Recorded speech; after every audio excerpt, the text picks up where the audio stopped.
नाजरीन आदाब, शोबे खबर की खुसूसी पेशकश हालात हाजरा में आपका खैर मकदम है।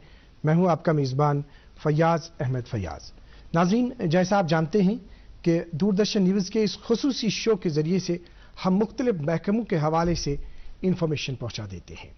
इस वक्त जो इशू दरपेश है, इस वक्त जो हमारे सामने एक ऑर्डर सरकार का आया है, वो है प्रॉपर्टी टैक्स से मुत्तलिक। प्रॉपर्टी टैक्स से मुत्तलिक जो सरकार का ऑर्डर 21 फरवरी को आया, जो मुत्तलिका महकमा ने इजरा किया, housing and urban development department, और यहां पे 1 अप्रैल से हाउसिंग टैक्स का निफाज अमल में लाया जाएगा। चूंकि इस सिलसिले में बहुत सारे खदशात थे, बहुत सारे शक शुबहात थे, उन शक शुबहात को दूर करने के सिलसिले में या उन जितने भी इस सिलसिले में दाव पेच हैं, मतलब नशे व फराज हैं, जितनी भी चीज़ें हैं इसमें, जितने भी इस सिलसिले में जानकारी है, वो ख़ास जानकारी आप तक पहुंचाने के हवाले से हमने आज के इस प्रोग्राम का एहतिमाम किया। तो यह के वानुन के यमजन शक शुबहात प्रॉपर्टी टैक्स मुतलिक कि आया प्रॉपर्टी टैक्स कूता कित यह कैलकुलेट करने, कमिस प्रॉपर्टी टैक्स भरन, कमिस प्रॉपर्टी टैक्स भरन, अत सिलसिलस मज आई वारिया शक शुबहात अत सिलसिलस मज। आम लुकन अत मुतलिक कह जानकारी, सरकारस क्याज पे अमि कुस्मुक इकदाम कर, सरकारन क्याज कोर अमि कुस्मुक ऑर्डर इजरा, अत सिलसिलस मज दिमो खुसूसी जानकारी तोह आज। यह खुसूसी प्रोग्राम आज अथ सिलसिलस मज ये मुनक़िद कोरमुत। तो इस सिलसिले में हम अपने स्टूडियो में स्वागत करना चाहेंगे आपका श्री एच राजेश प्रसाद साहब, जो प्रिंसिपल सेक्रेटरी हैं housing and urban development department Jammu Kashmir के। श्री एच राजेश प्रसाद साहब, दूरदर्शन केंद्र श्रीनगर के स्टूडियो में आपका वेलकम है। थैंक यू सो मच जी। जैसे आपने ये 21 फरवरी को इस तरह का ऑर्डर जो नोटिफाई हुआ, जो जिसे हम प्रॉपर्टी टैक्स के नाम से जानते हैं, आगाज में हम जानना चाहेंगे कि ये जो प्रॉपर्टी टैक्स है, what is property tax, and यहां पे जो इसमें मॉडल अडॉप्ट किया गया जम्मू कश्मीर में, किस तरह का मॉडल यहां पे अडॉप्ट किया गया? जी, प्रॉपर्टी टैक्स यानी संपत्ति कर, ये जो यहाँ जो अर्बन लोकल बॉडीज हैं, सिर्फ हिंदुस्तान में ही नहीं है, जम्मू कश्मीर में नहीं है, अगर हम ग्लोबल सिनेरियो देखने से भी सारे जो अर्बन लोकल सेल्फ गवर्नमेंट के जो बॉडीज हैं, चाहे म्युनिसिपल कॉर्पोरेशंस हो, कमिटीज हो, काउंसिल्स हो, या अन्य कोई नामों से जानते हो, वहाँ लोगों को काफी सुविधा मुहैया करना पड़ता है इस अर्बन लोकल बॉडीज को। चाहे स्वच्छता की बात हो, पार्क्स को मेंटेन करने की बात हो, रोड्स को बनाने की, रोड्स को मेंटेन करने की बात हो, और उसके साथ ही अन्य सिविक एमिनिटीज हैं, ये अर्बन लोकल बॉडीज का जुरिसडिक्शन में अपने दायरे में आता है। उस सेवा उपलब्ध करने के लिए अर्बन लोकल बॉडीज के साथ पर्याप्त मात्रा में फाइनेंस होना भी जरूरी है। अगर हम ग्लोबल सिनेरियो देखते हैं और हिंदुस्तान का जो सिचुएशन देखते हैं, प्रॉपर्टी टैक्स जो संपत्ति कर है, एक म्युनिसिपैलिटीज का फाइनेंसेस का मेन सोर्स ऑफ रेवेन्यू है। जम्मू कश्मीर में अभी तक तो प्रॉपर्टी टैक्स नहीं लगा था, मगर यहाँ के जो अगर अर्बन लोकल बॉडीज, हमारे पास 76 यूएलबीज अर्बन लोकल बॉडीज हैं छोटे और बड़े शहरों में, और 2 म्युनिसिपल कॉर्पोरेशन जम्मू और श्रीनगर में है। अगर हम पिछले वित्तीय वर्ष में जो अगर यहाँ का जो एक्सपेंडिचर हुआ था म्युनिसिपल सर्विसेज का ऊपर, लास्ट फाइनेंशियल ईयर में 650 करोड़ रुपीस का व्यय हुआ था। इस फाइनेंशियल ईयर में मार्च के अंत तक 850 करोड़ का व्यय, ये जो खर्चा है यहाँ म्युनिसिपल सर्विसेज को प्रोवाइड करने के लिए, और उसके यहाँ के जो कर्मचारी की जो सैलरी पर, और उसके साथ ही ऑपरेशन एंड मेंटेनेंस एक्सपेंडिचर के ऊपर ये इतना खर्चा होता है।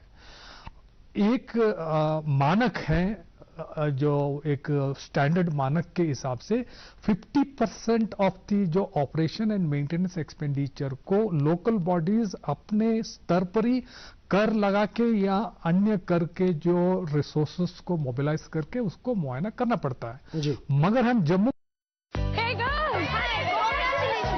पार्टी चाहिए, चैंपियन के साथ सेल्फी लेंगे। आइडिया, यही करते हैं पार्टी, पिज्जा पार्टी। ये चल अपना कार्ड और पिन दे। मेरे कार्ड की डिटेल्स मैं खुद ही डालूंगी। आरबीआई कहता है अपना पिन, ओटीपी, सीवीवी या इंटरनेट बैंकिंग पासवर्ड किसी के साथ शेयर ना करें। ऑनलाइन बैंकिंग सिर्फ अपने कंप्यूटर, मोबाइल और सिक्योर नेटवर्क से करें। बाय गर्ल्स, कहाँ जा रही है? सुना नहीं, नो शेयरिंग। आरबीआई कहता है जानकार बने, चौकन्ने रहें। कश्मीर के अगर हालात को देखेंगे, यहाँ के जो पिछले वित्तीय वर्ष में खर्चा 650 करोड़ का था, मगर आमदनी सभी सोर्सेस से मिलके सारे अर्बन लोकल बॉडीज को मिला के मात्र 115 करोड़ रुपए था। और इस साल जैसे मैंने कहा कि खर्चा 850 करोड़ तक जाएगा, मगर हमारी आमदनी तकरीबन 120 से 125 करोड़ तक की जाएगी। ऐसे बहुत बड़ा एक गैप है। 50% लोकली सेल्फ जनरेटेड रिसोर्सेस में होनी एक जरूरी है। जैसे आपने श्री एच राजेश प्रसाद साहब, आपने जो बात की, जो आपने गैप के हवाले से बात की, तो इस गैप को फिल करने के हवाले से जिस तरह से यहाँ पे जम्मू कश्मीर में जो मॉडल आपने इख्तियार किया, किस तरह का यहाँ पे मॉडल है? और जो आपने कहा कि लोकल बॉडी जो है 50% जो है 50% उनको खुद वहाँ पे वो प्रोवाइड करना है, और यहाँ पे जो मॉडल है, क्योंकि यहाँ पे इक्तिसादी हालत उस लेवल पर भी नहीं है, क्या इस तरह से इक्तिसादी हालत को यहाँ पे इकोनॉमिकल कंडीशन को मद्देनजर रखते हुए किस तरह का मॉडल यहाँ पे इख्तियार किया गया?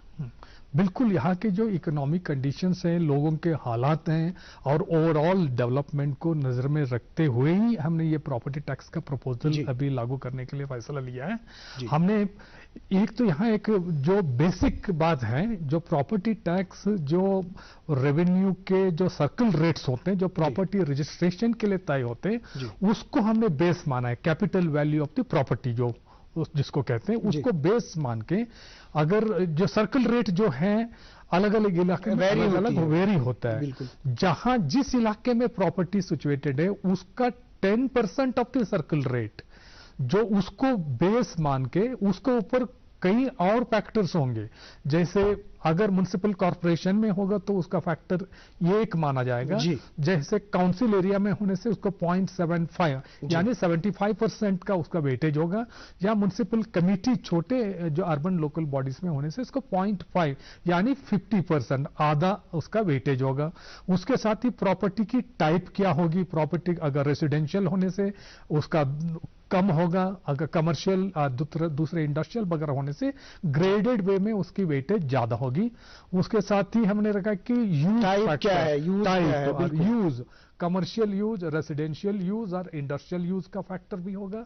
साथ ही उसके अलावा जो कंस्ट्रक्शन टाइप, अगर पक्का स्ट्रक्चर या कच्चा स्ट्रक्चर कम होगा, पक्का स्ट्रक्चर का एक माना जाएगा तो उसको घटाया जाएगा। जैसे आपने श्री राजेश जी, आपने जो अभी हमें वो टोटल पॉइंट्स के हवाले से बता दिया कि किस तरह का मैकेनिज्म इसमें इख्तियार किया गया है। अगर हम इस तरह से बात करेंगे कि अभी हम नाज़रीन तो ये जानकारी दी कि श्री एच राजेश प्रसाद साहब वुनुक तावन कि मतलब कम मूजूब पे अमिच जरूरत ये थी यूजन वोन कि 50% यूजन खर्च सह लोकल बॉडीज पे लेवल पे हु चीज वुचन। तो वह वो ये चीज कि आया यूजन ये टैक्स ये कत जाय गि नाफिज। तो ये आपसे जानना चाहेंगे कि अभी हमारे पास जैसे अर्बन एरिया है, जैसे रूरल एरिया है, तो कहाँ कहाँ पे क्या एग्रीकल्चर लैंड इससे मुस्तस्ना रखा गया है, रूरल एरिया इससे, इसका मुख्तसरन थोड़ा सा चाहिए। सबसे पहली बात है कि ये जो प्रॉपर्टी टैक्स है सिर्फ अर्बन लोकल बॉडीज, जो democratically elected urban local bodies का जो जुरिसडिक्शनल एरिया है उसी इलाके में लगेगा। ये एग्रीकल्चर एरिया को नहीं लगेगा, गांव में नहीं लगेगा, सिर्फ अर्बन एरियाज में लगेगा। उसके बाद भी वहां जो कोई एग्रीकल्चर प्रॉपर्टी है, उस गांव शहर के अंदर भी कोई एग्रीकल्चर प्रॉपर्टी है, उसको ऊपर प्रॉपर्टी टैक्स नहीं लगेगा। उसके साथ ही अगर ये प्रॉपर्टी कोई इलाके में जो अनकंस्ट्रक्टेड एरिया है, जहां मंदिर हैं, जहां रिलीजियस प्लेसेस हैं, जहां दूसरे कोई भी जो रिलीजियस प्लेसेस है, उसका ऊपर भी नहीं लगेगा। ये टैक्स सिर्फ जो कमर्शियल एरिया पर, रेसिडेंशियल एरिया पर और इंडस्ट्रियल एरिया पर लगेगा। सबसे बड़ी बात है कि हमने जो रेसिडेंशियल इलाके में और जो लोग हैं जो इकोनॉमिकली वीकर सेक्शन है, उनको हमने खास तौर पर ध्यान रखा है। जो मकान 1000 स्क्वायर फीट तक का होता है उनका ऊपर कोई प्रॉपर्टी टैक्स नहीं लगाया जाएगा। क्या ये 1000 स्क्वायर फीट में, इसमें लोगों में एक खास किस्म का एक कंफ्यूजन है।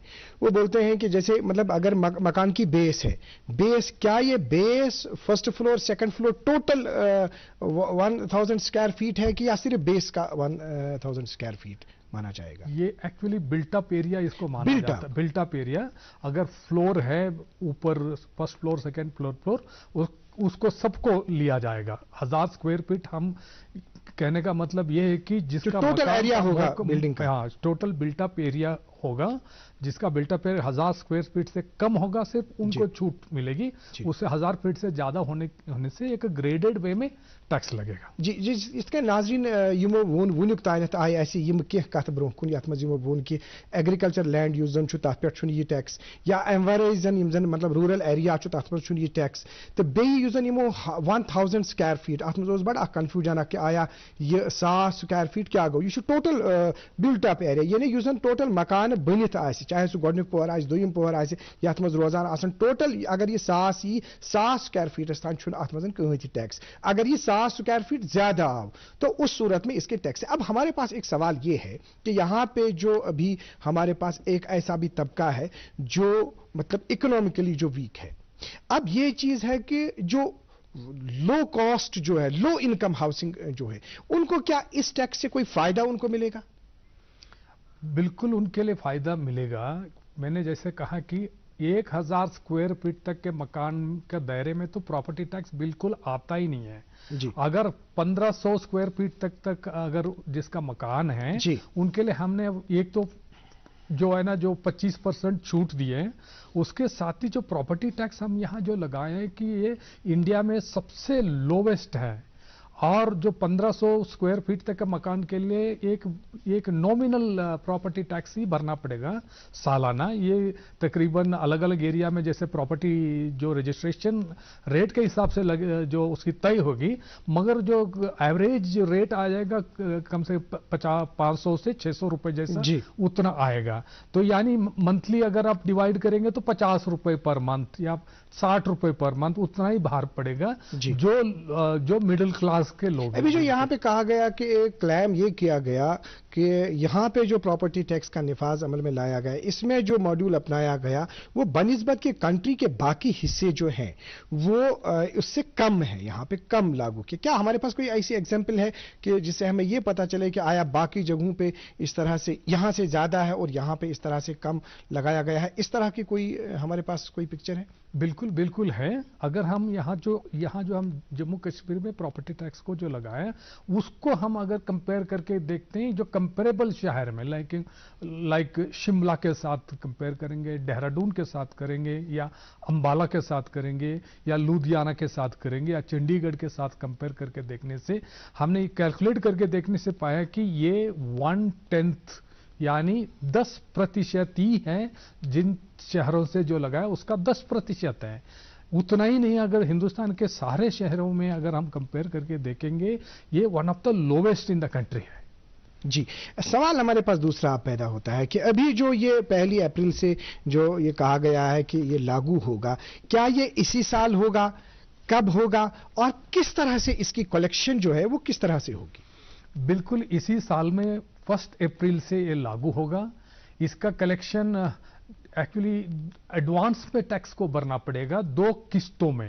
एडवांस यानी अगर 1 अप्रैल से स्टार्ट होता है अगले वित्तीय वर्ष में, पहला जो किस्त है पहले 2 महीने का टाइम अप्रैल मई एंड तक दे सकते हैं, दूसरा किस्त अगले 6 महीने के बाद यानी 6 महीना खत्म होता है सितंबर में, उसके बाद 2 महीने अक्टूबर नवंबर एंड तक भरना पड़ेगा। अगर कोई टैक्स को एक ही किस्त में भरना चाहता है पहले 2 महीने में अप्रैल मई एंड तक भरना चाहता है, उसको टोटल प्रॉपर्टी टैक्स के ऊपर 10% की छूट मिलेगी। अच्छा, छूट उसको मिलेगी, 10% डिस्काउंट मिलेगा। यानी नाज़रीन मोहतरम यमो कि यूजन प्रॉपर्टी टैक्स यूजन छो अगर एडवांस मज ये भरन ये ताथ ये 10%। अब सवाल दूसरा हमारे पास है, अब अगर कोई ऐसा आदमी होगा कि जिसके पास प्रॉपर्टी टैक्स उसको भरना है लेकिन वो वक्त पे नहीं भरेगा, क्या उसके बाद उस सिलसिले में कोई इंटरेस्ट या किसी तरह का कुछ है? प्रॉपर्टी टैक्स जैसे मैंने 2 किस्तों में भरना पड़ेगा। अगर 2 किस्त 6 महीने के शुरुआत में एक किस्त और अगले 6 महीने का शुरुआत में विदिन 2 मंथ्स एक किस्त, अगर साल भर कोई प्रॉपर्टी टैक्स भरता नहीं है उसके बाद उसको ऊपर इंटरेस्ट मैकेनिज्म होगा, मगर वो बहुत ज्यादा भार नहीं है। मगर हम चाहते हैं कि लोग प्रॉपर्टी टैक्स टाइम पर भरें और डिस्काउंट भी लें, और साल के बाद भरने से उसको ऊपर इंटरेस्ट तो जरूर देना पड़ेगा। अब लोगों ने किसी इलाके में ये टैक्स जो है ये प्रॉपर्टी टैक्स भर लिया, अब ये चूंकि इसमें जो खास बात जो हम पढ़ रहे थे उसमें खास बात ये कही गई है कि जिस एरिया में ये प्रॉपर्टी टैक्स लिया जाएगा वो उसी एरिया में रहेगा, यानी ये दूसरे इलाके में। हमारा डेजर्ट आ गया पर हमारी चैंपियन नहीं आई अब तक। बिल भरने के पहले तो आएगी ना। सो गर्ल्स, क्या हो रहा है? बिल हो रहा है। चल अपना कार्ड दे। पिन दे। आरबीआई कहता है अपना पिन, ओटीपी, सीवीवी या इंटरनेट बैंकिंग पासवर्ड किसी को ना दे। ऑनलाइन बैंकिंग सिर्फ अपने ही कंप्यूटर, मोबाइल और सिक्योर नेटवर्क से करें। हाँ, ये खाने की चैंपियनशिप थी क्या? आरबीआई कहता है जानकार बनी, चौकन्ने रहें। मुंतकिल नहीं होगा, यानी अगर कोई हमारे पास कोई काउंसिल है या लोकल बॉडी कोई है, जिस लोकल बॉडी में ये कलेक्ट होगा उसी में होगा। तो नाज़रीन मोहतरम ये वन कि यथ लोकल बॉडी मज या यथ एरियास मज ये टैक्स जमा गि यह तती जमा पत कित ये खर्च कर, क्या अम सत वात्या कह फायदे तिमन रोजन वालन यम तथ इलाकस मज रोजान आसन। यानी अगर अस कत करो बारामुलाहस मज युस टैक्स यह रोज बारामुलास मज यह वात श्रीनगर कह, या अगर अस अनंतनागच कत करो अनंतनागस मज यह रोज तती यह वात बेस जाय कह। तो वह यम जन ततिक लुक अत टैक्सस क्या यी पत कर, क्या कह फायदे वात अम सह सवाल गो जनाब श्री एच राजेश प्रसाद साहब। अब किसी इलाके में लोगों ने टैक्स भर लिया, फिर रिवर्स में कौन सा फायदा इनको मिलेगा? पहली बात है कि जिस इलाके से टैक्स भराया जाता है, चाहे जम्मू म्युनिसिपल एरिया का टैक्स जम्मू म्युनिसिपैलिटी का खाते में जाएगा और अन्य कोई शहर का होगा उसी लोकल बॉडी का बैंक अकाउंट में जमा किया जाएगा। और जमा करके वहीं के जो इलेक्टेड लोग हैं, जो इलेक्टेड रिप्रेजेंटेटिव जो काउंसिलर्स हैं, वही तय करेंगे कि इस रकम को वहां के किस कल्याणकारी कार्य में, किस म्युनिसिपल सेवा में, इंफ्रास्ट्रक्चर डेवलप करने में उपयोग करना वहां के इलेक्टेड बॉडी तय करेंगे। हमारा मकसद यही कि प्रॉपर्टी टैक्स लगा के उस रेवेन्यू को, वहां की आमदनी वहां के म्युनिसिपल बॉडी उसको कलेक्ट करे और लोगों का हित में उसको उपयोग करे। उसी म्युनिसिपल बॉडी को स्ट्रेंथन करके वहां के लोगों का सुविधा के लिए उनकी जो सर्विसेज है उसको बेहतर बनाने के लिए हमने उसको बनाया है। इसका मकसद ये है कि अल्टीमेटली वहां के सिविक एमिनिटीज अच्छे मुआयना करना चाहिए, उसके साथ वहां की इंफ्रास्ट्रक्चर अच्छे तरीके से डेवलप होना चाहिए, तब रिसोर्सेस को स्ट्रेंथन करना जरूरी है। वहां की फाइनेंशियल हेल्थ को म्युनिसिपल बॉडीज की जरूरत है, उसी को मद्देनजर रखते हैं हमने एक्चुअली ये कदम उठाया है।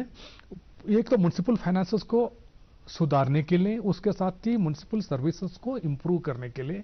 अगर आप इसको ओवरऑल पिक्चर देखेंगे, हम प्रॉपर्टी टैक्स को कलेक्ट करेंगे जो सेक्शन हैं जिसके मकान बड़े हैं, जिनके उद्योग बड़ा है, जिनका व्यापार बड़ा है, और जो 1000 स्क्वायर फीट से कम है या 100 स्क्वायर फीट के दुकान है या 250 स्क्वायर फीट के दुकान, उनसे बहुत कम लेंगे। और मगर सुविधा हम सबको उपलब्ध करेंगे, सब जनता को उपलब्ध करेंगे। ये एक डिस्ट्रीब्यूटिव जस्टिस का भी एक तरीका है, क्योंकि जो अफोर्डेबल सेक्शन है, जो समर्थ सेक्शन है, उनसे टैक्सेस को कलेक्ट करके जो वीकर सेक्शन है उनको पूरी सुविधा उपलब्ध करने का। So it is actually in the for the benefit of the weaker sections and also the overall development of that municipal area. इसे नाज़रीन मोहतरम युन वन कि फरमावन कि युस जन ये टैक्स में यथ एरियास में जमा गस तथ एरियास मज युस जन मतलब ये खर्च गस ये गस पोस खर्च तथ तम एरिया डेवलपमेंट खतर, तम तरक्की खतर, चाहे तत कह मसला ड्रेन बदल कह मसला या युस जन गरीब आसन तथ इलाकस मज रोजान वीकर सेक्शन युस जन तिहज भलाई खतर गस ये पोस बे तथ इस्तेमाल। यह वुनुक तानत यमो वोन आया सवाल निश पैद ये सपदान कि क्या खदशात निश स्टार्टस युथ यह ऑर्डर आव कि कूता यह टैक्स अत मज आव ये अफवाह फैलावन कि यह हसा, लेकिन ये सात पत बाज़ाब्ते पे जब यहाँ पे हमारे जो जम्मू कश्मीर के वर्दी चीफ सेक्रेटरी साहब है, जब उन्होंने ओवरऑल इंस्ट्रक्शन दे दी, उन्होंने कहा कि इस सिलसिले में अवेयरनेस को आप आम कीजिए, आम जनता को बता दीजिए इस सिलसिले में कि प्रॉपर्टी टैक्स क्या है, इसका कैलकुलेट जो है वो किस तरह से किया जाता है। तो तथ सिलसिलस मज आव यह वन यह नॉमिनल, यानी यह तूता कह यूता वन कि यह वो यूता भरुन लक्षन मज भरुन सासन मज भरुन, तो कूता हेकि अत पे करो कत अत मज वुचो कम किस्म फार्मूला सवालात तो बेति सिलसिलस मज वारिया के सवालात। तो ये बताइए आप जनाब कि जैसे अगर हम बात करेंगे इसकी कैलकुलेशन की, जैसे कैलकुलेशन के हवाले से इसका कहा गया है कि इसमें तकरीबन मल्टीप्लिकेशन ऑफ 9 फैक्टर्स है इसमें। तो ये किस तरह के फैक्टर्स है, जैसे हम बात करेंगे मतलब किस तरह से टैक्सेबल एनुअल वैल्यू कौन सा बन जाता है?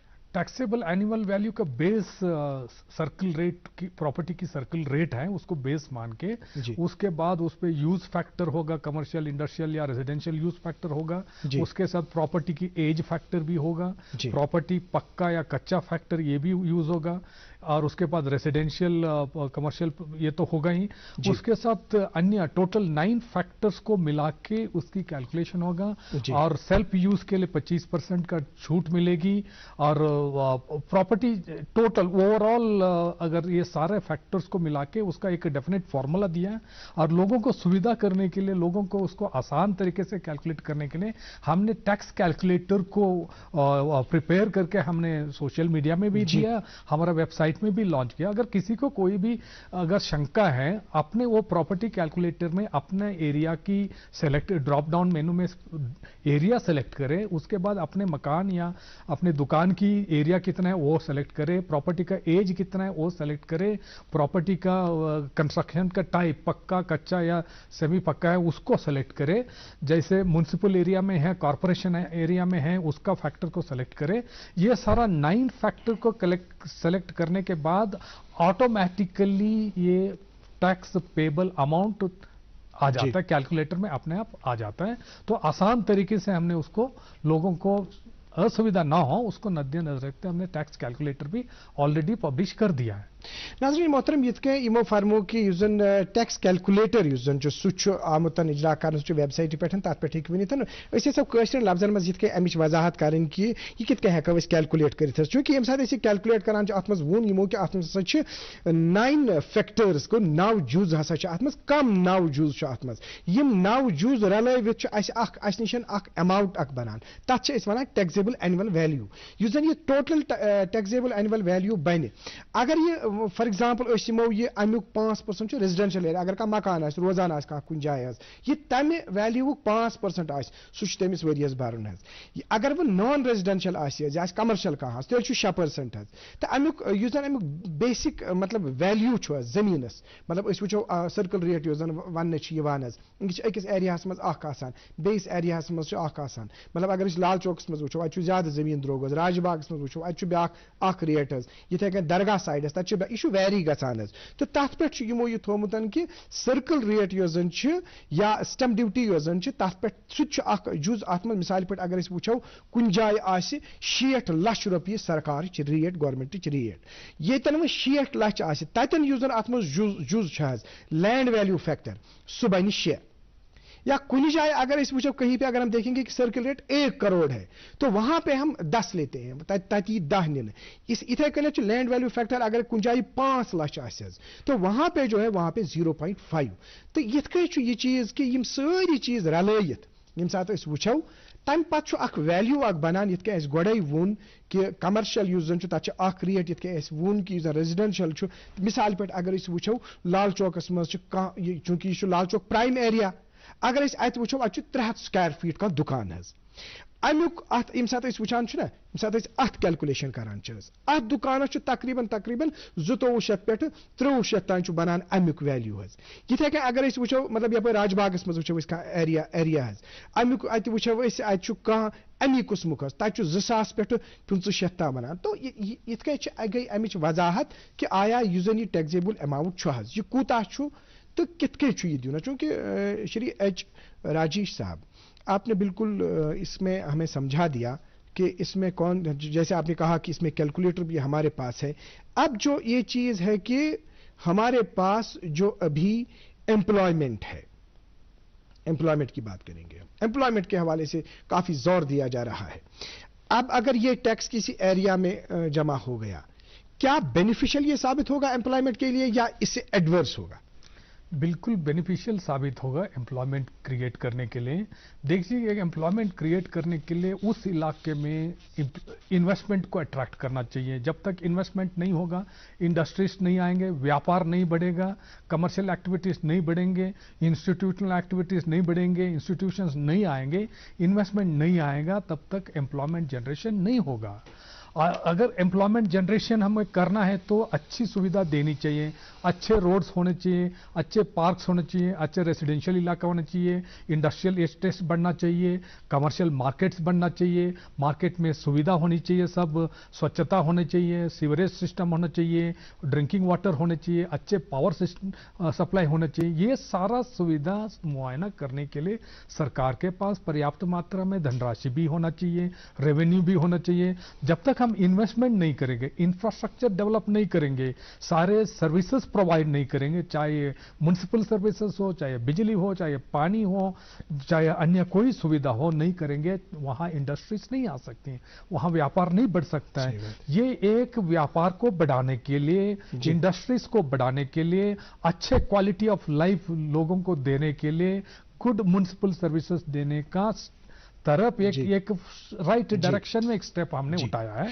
It is ultimately in the interest of development of the economic activity, तभी तो यहां एम्प्लॉयमेंट जनरेट होगा। बिल्कुल ही एम्प्लॉयमेंट जनरेट करने का एक स्टेप है। श्री राजीव साहब, बहुत सारे सवाल आते हैं इस सिलसिले में, वक्त हमारे पास कम है, पूरी तरह से इसमें मतलब वजाहत जो है वो नहीं हो पाई, लेकिन फिर भी हमने कोशिश की अपनी जनता को इस हवाले से हम जानकारी दे दें। लेकिन आखिर पे एक मैसेज आपसे चाहेंगे, लेकिन एक सवाल भी जरूर आपसे जानना चाहेंगे, वो ये बताइए कि इस वक्त जो है ये क्लेम किया जा रहा है कि इस वक्त ये जो है ये लो है, but it will increase after the 3 years block. किस हद तक ये है अगर हम एमसी एक्ट 2000 की बात करेंगे? देख लीजिए, ये एक मिस इन्फॉर्मेशन फैलाई जा रही है, इसको इंक्रीज किया जाएगा, बहुत ज्यादा किया जाएगा, ऐसा कोई प्रपोजल सरकार के सामने नहीं है, ना हम ऐसा करने वाले हैं। ये एक हमने एक काफी लंबे समय के, बहुत देर के बाद ये फैसला यहाँ प्रॉपर्टी टैक्स लगाने का फैसला हुआ है, मगर उसको सारे फैक्टर्स को हमने मद्देनजर रखते हुए, जम्मू कश्मीर के हालात को मद्देनजर रखते हुए हमने सबसे कम हिंदुस्तान में द लोवेस्ट प्रॉपर्टी टैक्स हमने लगाया। जैसे मैंने आंकड़े पहले भी दिया, अगर हम हमारे जो आसपास के जो कंपेरेबल सिटीज को हम कंपेयर करके देखने से, वो उनका 1/10 एक 10% जितना ही हमने नॉमिनल टैक्स लगाया है। जो 3 साल की जो बात की जा रही है, वो बेस रेट, जो प्रॉपर्टी की जो सर्कल रेट की जो है, उसको 3 साल में कोई बदला नहीं जाता है, उसको एक बेस रेट, अगर मान लीजिए अभी 1 अप्रैल में जो प्रॉपर्टी टैक्स का पर्पस के लिए जो हम बेस रेट प्रॉपर्टी का सर्कल रेट लेते हैं, जिसका 10% लेके हम प्रॉपर्टी टैक्स को कैलकुलेट, उस बेस रेट को 3 साल में बिल्कुल ही चेंज नहीं किया जाएगा। ये बात हमारे सामने आ जाती है कि 3 साल के बाद इसमें कोई बढ़ोतरी नहीं है। एक मुख्तसरन हम इससे जवाब चाहेंगे कि जैसे आपने रिलीजियस प्लेसेस को कहा कि उससे मुस्तस्ना रखा गया है, लेकिन हमारे पास कहीं पे ये भी है लीज्ड प्रॉपर्टीज है, मुख्तसरन इसका बता दीजिए, क्या लीज्ड प्रॉपर्टी को ये टैक्स भरना पड़ेगा? लीज प्रॉपर्टीज को भरना पड़ेगा, क्योंकि कॉन्सेप्ट है कि जो भी प्रॉपर्टी है, चाहे रेजिडेंशियल हो, कमर्शियल हो, चाहे लीज पर या फ्री होल्ड पर हो, मालिकियत पर हो, जिनको प्रॉपर्टी टैक्स को भरना है। ये एक्चुअली जो प्रॉपर्टी का मालिक को प्रॉपर्टी टैक्स भरना है। अगर किसी के पास लॉन्ग टर्म लीज है, किसी के पास जो लीज होल्ड राइट्स को ऊपर कंस्ट्रक्शन का राइट होता है, जिसके ऊपर मकान या और कमर्शियल स्ट्रक्चर बना के उसको यूटिलाइज कर सकते हैं कमर्शियल पर्पस के लिए, जिसको टैक्स देना है। लीज होल्ड और फ्री होल्ड दोनों प्रॉपर्टीज को टैक्स भरना है। अगर टैक्स मालिक को भरना है, अगर लॉन्ग टर्म लीज होने से जो लीज होल्डर को टैक्स किस तरह से आपका जम्मू कश्मीर की जनता को आपका आखिरी मैसेज होगा इस सिलसिले में? आखिरी मैसेज मेरा यही होगा, सभी जम्मू कश्मीर के भाई बहनों से मेरी विनम्र विनंती होगी, ये जो प्रॉपर्टी टैक्स हमने जो लगाया है, आपके हित में ही हमने ये लगाया है। हम चाहते हैं कि हमारे जो म्युनिसिपल एरिया में अच्छे सुविधा आप लोगों को मिले, उसके साथ ही वहां का इंफ्रास्ट्रक्चर और बेहतर करके हम डेवलप करें। हमें सेंट्रल जो 15 फाइनेंस कमीशन का ग्रांट लेने के लिए प्रॉपर्टी टैक्स लगाना एक प्री कंडीशन है। उसके साथ ही अगर सेंट्रल गवर्नमेंट के और भी सेंट्रल स्पॉन्सर्ड स्कीम्स लेने के लिए, यहाँ इन्वेस्टमेंट बढ़ाने के लिए म्युनिसिपल सर्विसेज को हमें अच्छी तरीके से देना है, इंफ्रास्ट्रक्चर को अच्छी तरह से बढ़ाना है। ये सारे मध्य रखते हुए हमने यहाँ के लोगों का भलाई के लिए, लॉन्ग टर्म डेवलपमेंट के लिए, यहाँ का डेवलपमेंट के इंटरेस्ट में ही हमने प्रॉपर्टी टैक्स लगाया। श्री एच राजेश प्रसाद साहब, दूरदर्शन केंद्र श्रीनगर को अपना कीमती वक्त देने के लिए आपका बहुत बहुत शुक्रिया। बहुत बहुत धन्यवाद। Thank you. आपका भी बहुत बहुत शुक्रिया। नाज़रीन मोहतरम, आधे घंटे से आपने देखा। अगले शुमारे में आपसे फिर मुलाकात होगी। जब तक के लिए अल्लाह हाफिज़ नासिर।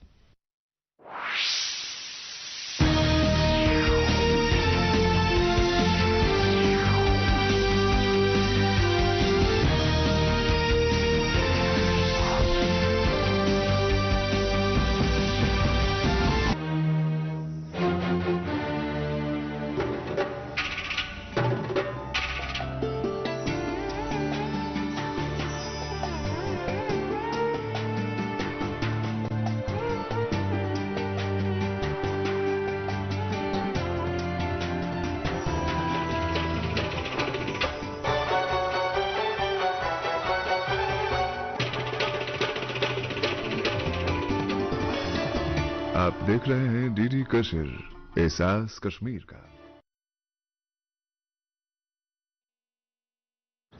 दीदी, नौकरी मिल गई। अरे वाह, मुबारक हो। फिर तो ढेर सी शॉपिंग। हाँ दीदी, नया मोबाइल, जीन्स, जैकेट। ठहरो शहजादे, तनख्वाह से पहले ही खर्च। इंस्टेंट कर्ज भी तो मिलता है। पहले बजट बनाना सीखो, फिर खर्च करो। पर दीदी, देखो, कमाई का एक हिस्सा हमेशा बचाना चाहिए, लेकिन दावत देने से नहीं बचोगे तुम। हाँ दीदी, दावत मेरी, बजट तुम्हारा। अच्छा। आरबीआई कहता है, सही माली बर्ताव करे आपका बचाव।